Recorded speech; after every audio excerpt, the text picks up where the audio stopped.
Assalamu alaikum guys, welcome. Okay, so now in this lecture we're going to talk about a new topic of this chapter bonding, that is intermolecular forces, and this is a very high yield topic because it has been tested like tons of times on the past papers both in AS as well as at A2. So I would really want your undivided attention from this lecture onwards. Okay, so now intermolecular forces. What are intermolecular forces? By that, as the name suggests, inter and molecular, meaning these are actually the forces which are present in between the molecules, okay, in between the different molecules. Inter means in between, right? Intermediate between different molecules. It's actually the covalent molecules that we are talking about in this case, and intermolecular forces are actually present in the covalent compounds or covalent molecules. Okay, so now intermolecular forces are actually those forces on which the physical properties of a particular compound depend. Okay, for example, the physical property, let's take an example of boiling point or the melting point or other points. They depend upon different types of intermolecular forces which are present in a particular covalent compound or in a particular molecular compound. Okay, so let's begin. The intermolecular forces are broadly divided into three main categories: van der Waals forces, which are also known as instantaneous dipole or induced dipole forces. These are also known as London dispersion forces. Okay, London, because London is not named after the city London, but rather it was the name of a scientist called London, so he named it after himself. London dispersion forces. Coming to permanent dipole, permanent dipole interaction. This is the second type of interaction. And then the last one is the hydrogen bonds. Hydrogen bonds are the strongest intermolecular forces out there. Okay, these are the strongest intermolecular forces, and these are the most important intermolecular forces. Actually all three are very important, but hydrogen bonds are the most important, and because of hydrogen bonds many properties of different compounds are not following their own trend, but rather they are going against the trend. Okay, so we'll be talking about that in a lot more detail in the upcoming videos. We'll be talking about permanent dipole as well in the upcoming videos. In this video we are going to mainly talk about van der Waals forces, which are also known as VDWs, or London dispersion forces, or instantaneous dipole induced dipole, ID forces. Now van der Waals forces or instantaneous dipole induced dipole forces, these are mainly dominant in nonpolar compounds. Okay, nonpolar compounds, by nonpolar I mean all the hydrocarbons, by nonpolar I mean all the the diatomic molecules. For example, oxygen contains O2 molecule contains VDW forces, nitrogen molecule contains VDW forces, and similarly other molecules like O3 would also contain, well, not O3, some other molecule, let's say carbon will also contain VDW forces, but again no, carbon also has different forces available. Or these molecules, all the hydrocarbons will contain VDW forces. Any diatomic molecule which you can think of will contain VDW forces or instantaneous dipole induced dipole forces. And these dipole forces, what do they actually depend upon? They depend upon the number of electrons which are present in a compound or in a molecule. Okay, and now how are the electrons involved in here? Let's see. All right, for example, as I told you that it's the nonpolar compounds in which they mainly exist. So neon is a nonpolar compound. It's a noble gas, of course, so it's going to be a nonpolar compound, right? Because it won't have any poles.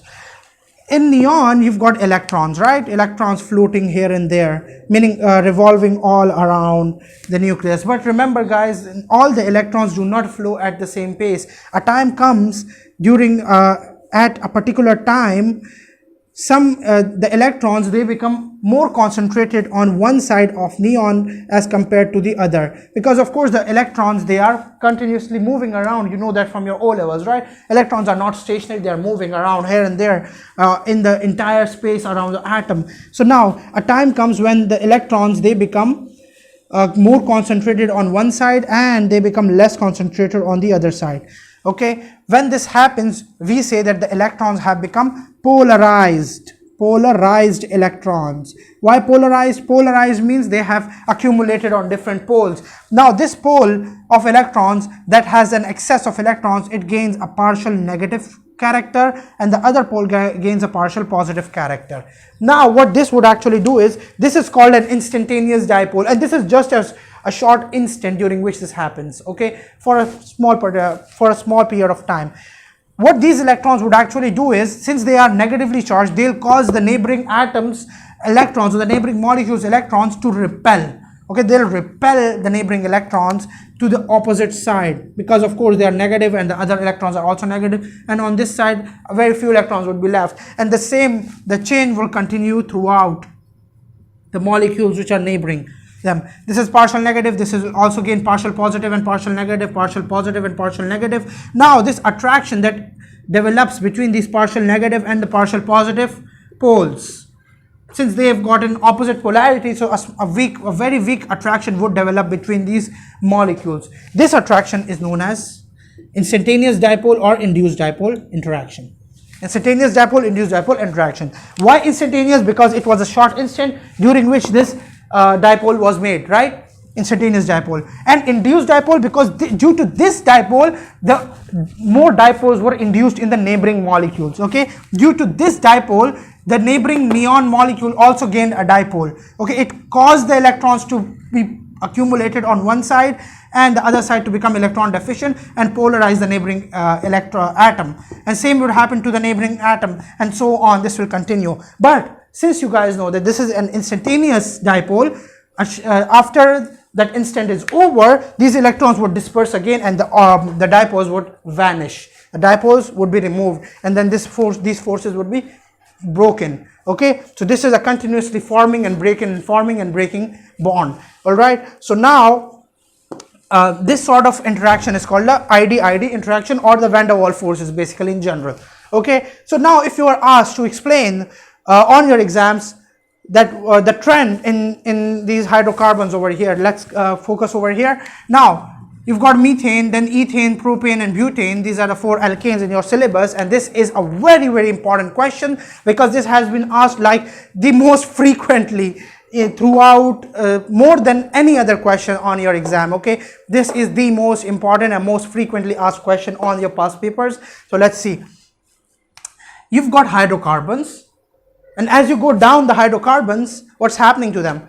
Basically, the boiling point or the melting point is changing.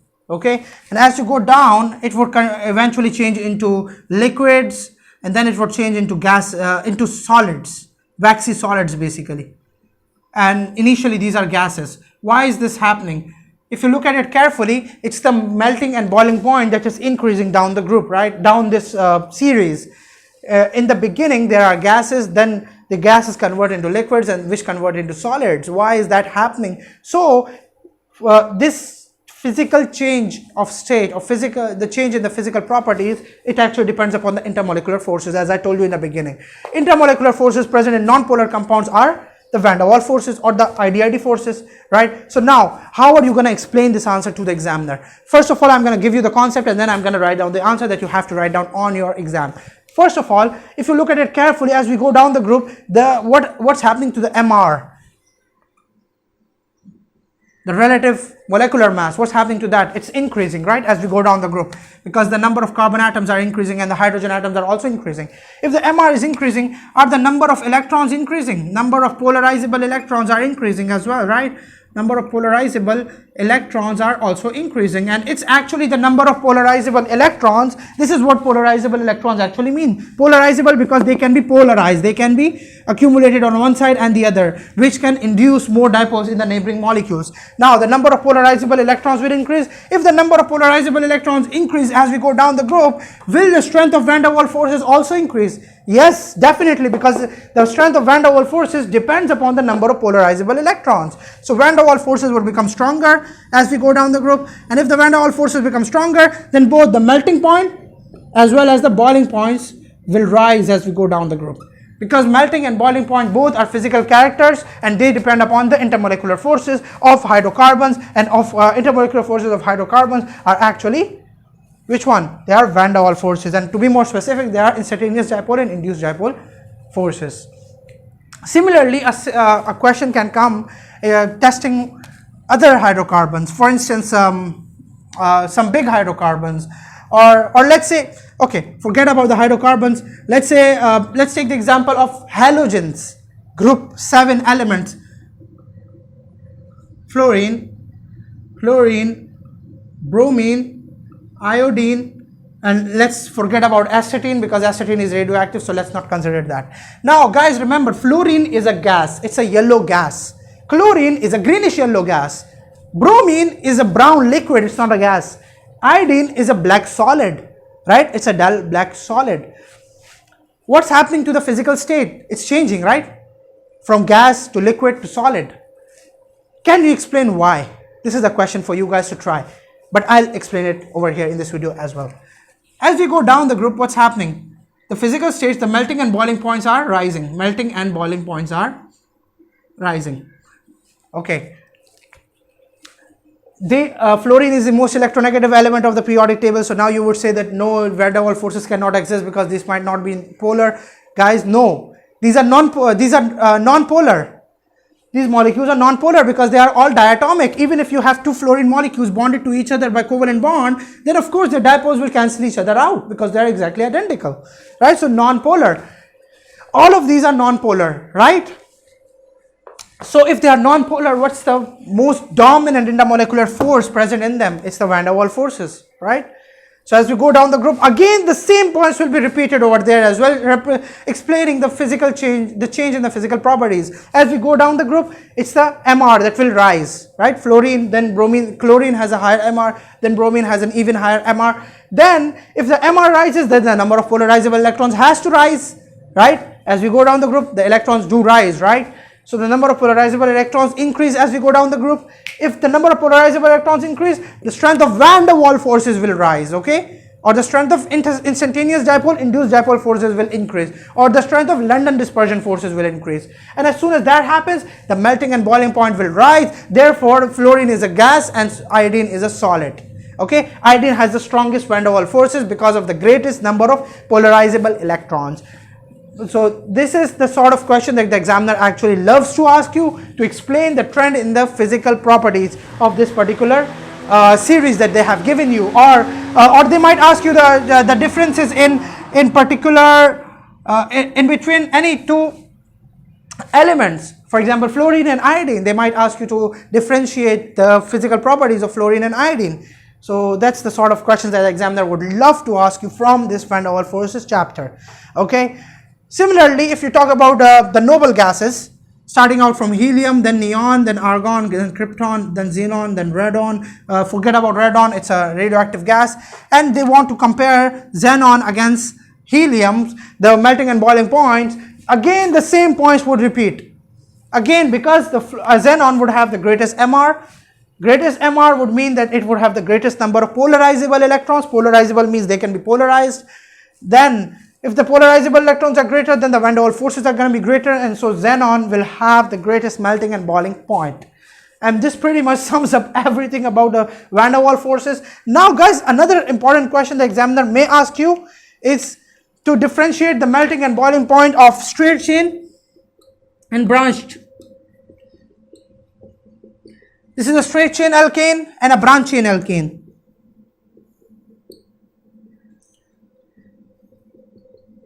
Now, what do you guys think? Which of these two? Both of them have 4 carbon atoms. Both of them have equal number of hydrogen atoms, basically 10 hydrogen atoms. Which of these two would have greater melting and boiling points? So in this case, since the number of hydrogen atoms, since the number of carbon atoms are equal, but this one is branched, the 2-methyl propane is branched as compared to the butane, which of them is going to have a greater melting point or boiling point? It's actually the straight chain one that's going to be greater in melting and boiling point. The reason is, since their MR is equal, so the van der Waals forces strength is going to be equal. But since this is straight chain, the molecules can come close to one another. They can pack more closely. There are more points of contact. Okay, this is the key term that you have to include in your answer, that this molecule and another straight chain molecule, CH3, CH2, CH2, CH3, they can pack very closely to one another, and there are more points of contact. Whereas in case of 2-methyl propane, the 2-methyl propane has a branch on the second carbon, and this branch would cause the molecules to move a bit further apart from one another, right? The distance between the molecules, the different molecules, is going to be a bit a bit greater. If the distance is going to be greater, apply the same concept of bond length and bond energy. If the distance is greater, meaning the molecules are far apart from one another, then the force of attraction between them is going to be weaker. And if the force of attraction is going to be weaker, then that means that its melting and boiling point is going to be lower, because it's the strength of intermolecular forces on which the physical properties like melting and boiling point depend. Okay, so branch structures will have a lesser melting and boiling point as compared to the straight chain ones due to the differences in the points of contact. Okay, greater points of contact in straight chain alkanes and fewer points of contact in branched alkanes, although their van der Waals forces are equal. Okay, so this sort of questions have been asked as well. And this pretty much explains everything about van der Waals forces, meaning about instantaneous dipole, induced dipole, or the London dispersion forces. In the next lecture, we'll be talking about permanent dipole interaction. Thank you so much.